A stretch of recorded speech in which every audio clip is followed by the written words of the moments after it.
Assalamualaikum warahmatullahi wabarakatuh. Salam sejahtera untuk kita semua dan rahayu untuk yang kejawen. Ya, signifikansi dan relevansi dalam pembelajaran sejarah secara umum, gitu ya. Jadi guru sejarah di layar saya gambarkan sebagai bertugas untuk mengkonekkan antara pelajar yang hidup di zaman sekarang dengan berbagai fenomena yang terjadi di masa lampau. Ini tugas guru sejarah, bukan hanya menjelaskan tapi mengkonekkan sehingga terjadi relasi antara pelajar yang hidup di zaman globalisasi ini dengan fenomena yang terjadi di masa lampau. Di situ saya gambarkan Syahrir gitu ya, meskipun nanti bisa dari praaksara sampai ke zaman reformasi, tetapi di situ saya gambarkan salah satu tokoh yang tidak banyak dikenal oleh para pelajar, yaitu Syahrir. Nah, tulisannya adalah pesan-pesan apa yang disampaikan oleh tokoh sejarah Bung Syahrir kepada generasi muda Indonesia. Sampai ke sana, sampai ke pesan-pesan itu. Kita mulai saja dari pembahasan yang pertama, bahwa kita menjadi guru sejarah itu memiliki tujuan untuk menanamkan kesadaran sejarah dalam diri siswa dan kemudian juga berpikir historis, mengembangkan kemampuan berpikir historis dalam diri siswa. Ini ada dua tugas ini yang menjadi tanggung jawab utama pembelajaran sejarah atau pelajaran sejarah atau pendidikan sejarah. Nah, apa itu kesadaran sejarah? Secara definisi adalah kemampuan intelektual dan mental dalam memahami, menafsirkan, menggunakan, dan atau memanfaatkan secara reflektif pengalaman historis untuk menyikapi secara kritis berbagai fenomena yang dihadapi pada masa kini. Artinya apa? Bahwa tujuan pelajaran sejarah adalah untuk menjadikan anak-anak dapat menyikapi secara kritis fenomena yang muncul pada masa kini. Ada COVID-19, ada pembelajaran daring, ada banyak macam yang perlu disikapi secara kritis, gitu ya. Terakhir kemarin itu ada bom meledak dan sebagainya.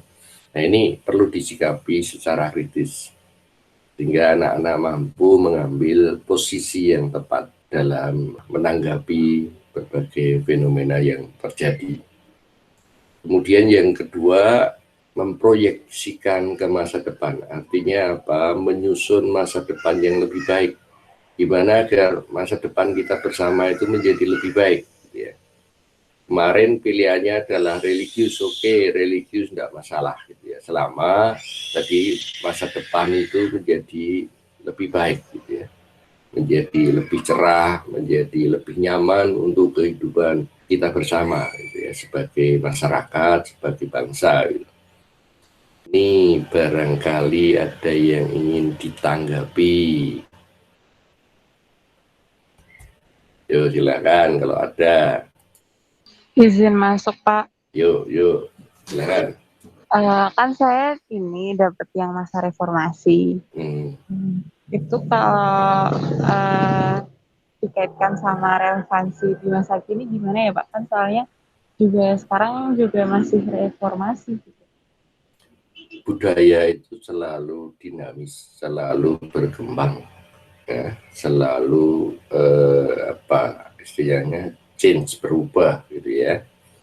Nah, semua budaya selalu berubah. Kalau nanti kalian ada yang dapat tugas praaksara pun itu dinamis, itu berubah gitu ya. Jadi tidak ada yang statis, tidak ada yang tetap gitu ya. Jadi kebudayaan itu selalu dinamis. Nah, mana yang dipilih, mana yang diambil sebagai topik pembahasan, itu yang ini yang memberikan manfaat, siswa dapat menyikapi kritis berbagai fenomena yang terjadi gitu ya, kemudian dapat menyusun yang lebih baik. Nah, wujud kebudayaan apa yang bisa diambil gitu ya, kurang lebih itu secara umum gitu ya, secara umum, tapi nanti kita bahas secara khusus gitu ya, secara khusus tentang setiap periodenya kira-kira apa yang bisa diambil gitu. Jadi setiap kebudayaan itu selalu dinamis, selalu berubah, selalu berkembang gitu ya. Berbeda dengan satu misal binatang gitu ya, lebah gitu ya. Dari dulu sampai sekarang yang namanya rumah lebah itu ya seperti itu, indah, tetapi tetap tidak ada perubahan. Tetapi kalau kita lihat itu yang namanya kebudayaan yang diciptakan oleh manusia ini selalu berubah gitu ya. Rumah pun setiap saat itu ada perubahan bentuk rumah pun gitu ya. Dari gua, kemudian rumah panggung, kemudian ada rumah tapak, kemudian sekarang berkembang menjadi bangunan yang tinggi bertingkat begitu ya. Itu jadi selalu berkembang. Ciri khas kebudayaan adalah dinamis, sehingga kita harus memegang rohnya tadi, ya rohnya. Nah, yang diambil adalah hasil kebudayaan yang memberi ruang luas kepada siswa untuk memahami, menafsirkan, dan menggunakan peristiwa sejarah.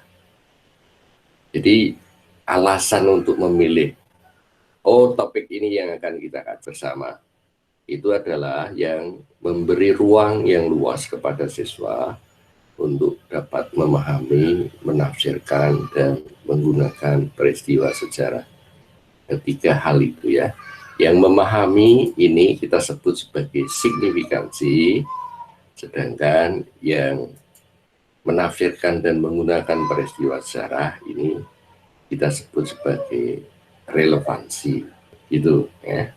Kemudian kita satu persatu. Signifikansi itu adalah harus penting, peristiwa yang dikaji atau hasil kebudayaan yang dikaji itu harus sangat penting ya, harus sangat penting, yaitu apa, menjadi penyebab berbagai fenomena yang terjadi, fenomena sejaman itu yang terjadi, kemudian menjadi inspirasi ya bagi zaman itu. Misal periode reformasi, kira-kira hasil kebudayaan zaman reformasi ini yang menjadi inspirasi, menjadi penyebab dari berbagai fenomena yang terjadi. Kira-kira kebudayaan apa yang mampu mewakili, dia mampu merepresentasikan zaman reformasi itu. Ini yang sering dikenal dengan istilah jiwa zaman. Ya, dalam sejarah ada istilah jiwa zaman. Ini adalah menjadi peristiwa atau hasil kebudayaan yang dianggap menjadi penyebab dan inspirasi berbagai peristiwa sejaman. Kira-kira apa? Ya, ini harus kita temukan, makanya kemarin saya bilang harus memilih gitu ya, satu hasil kebudayaan atau sekelompok hasil kebudayaan yang menjadi inspirasi bagi berbagai peristiwa yang sejaman, menjadi penyebab berbagai peristiwa yang sejaman. Sebagai contoh, sebagai gambaran barangkali Orde Baru, gitu ya. Orde Baru itu mengatakan diri mengklaim diri sebagai orde pembangunan. Nah, baginya hasil kebudayaan apa yang bisa mewakili dari roh pembangunan yang ada zaman Orde Baru. Zaman Soekarno apa jiwa zamannya? Gitu ya. Jiwa zamannya apa yang paling menonjol, yang paling menjadi sangat penting dari zaman Soekarno apa? Juga sebelumnya yang paling penting dari jiwa zaman kolonial itu apa? Ini yang disebut sebagai jiwa zaman. Jadi kalian harus memilih Pak, dengan pertimbangan hasil kebudayaan ini sangat penting bagi siswa untuk memahami zaman itu. Gitu ya. Sehingga apa? Penjelasan sejarah tidak harus dari A sampai Z, tapi mengambil beberapa saja yang dipandang sangat penting. Kemudian yang kedua adalah yang relevansi.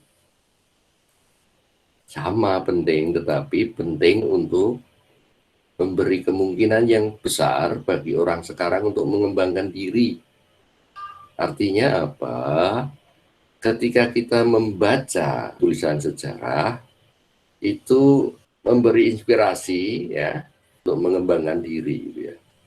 Kemudian juga memberi inspirasi kepada pembaca untuk menyusun masa depan yang lebih baik. Gitu ya.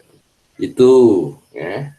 Jadi barangkali pertanyaan ini untuk melihat ini adalah pertanyaan, pernah enggak kalian membaca kemudian perasaannya itu hampa, sulit dipahami, bahkan tidak memahami, sudah berkali-kali membaca tidak paham itu. Pernah enggak mengalami itu? Ada yang punya pengalaman gitu? Gitu ya. Pernah, Pak. Oke. Ketika membaca apa?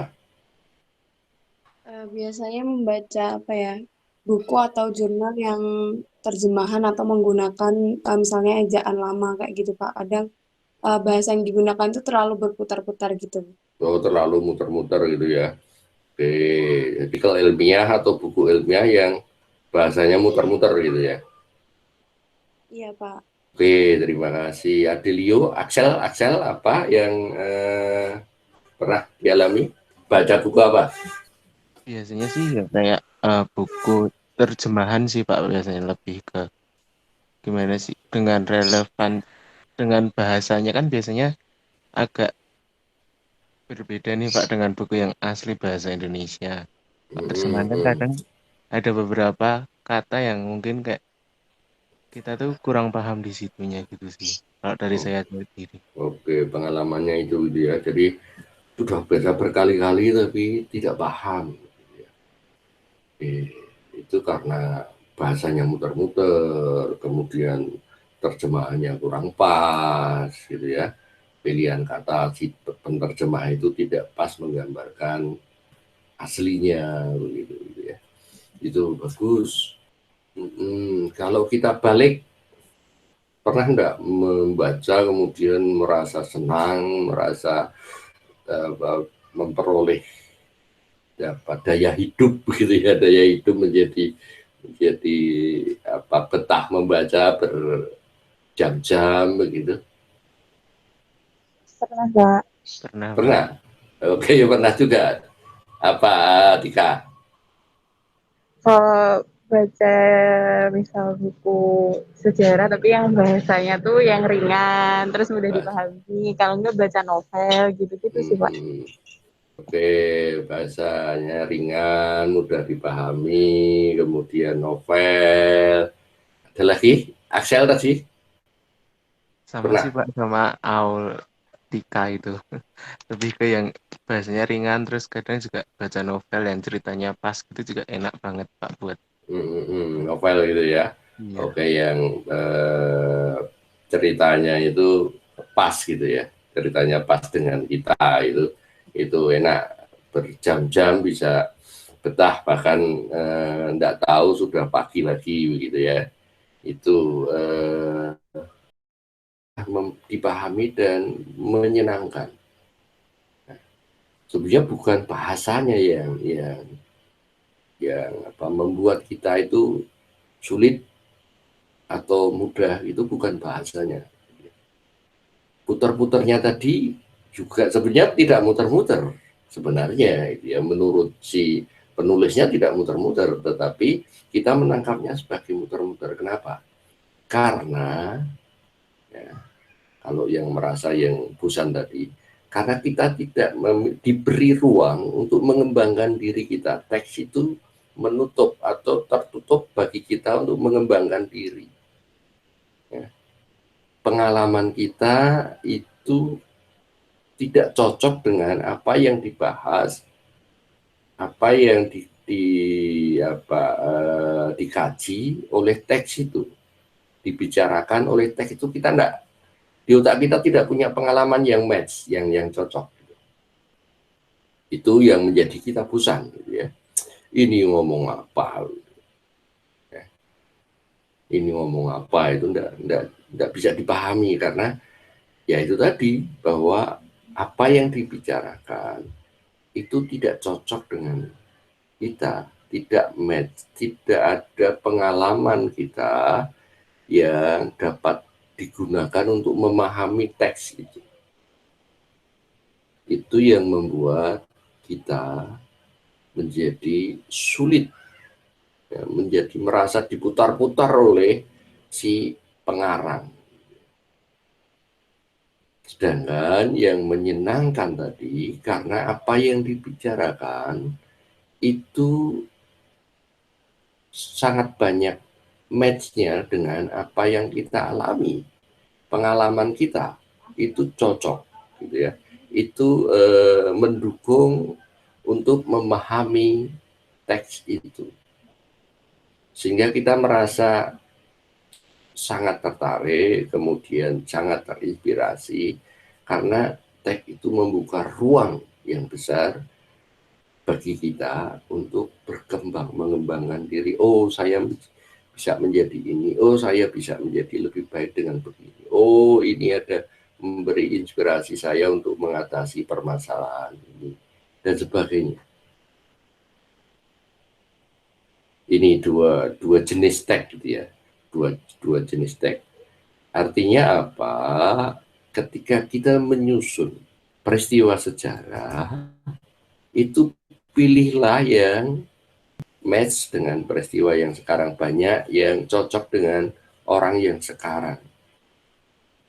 Bukan peristiwanya, tetapi sudut pandangnya, perspektifnya, dan sebagainya. Misal kalau praaksara itu kan match-nya sangat sulit dengan orang sekarang. Nah, bagaimana membicarakan praaksara agar match dengan orang sekarang? Ini di bagian relevansi. Bisa enggak dibuat match dengan, jadi membaca hasil kebudayaan praaksara itu kita menjadi seperti membaca diri kita. Bisa enggak itu ya. Jadi bukan peristiwanya, tapi gaya penceritaan, perspektif yang diambil, dan sebagainya, itu dibuat yang cocok dengan generasi yang sekarang. Ini di bagian relevansi.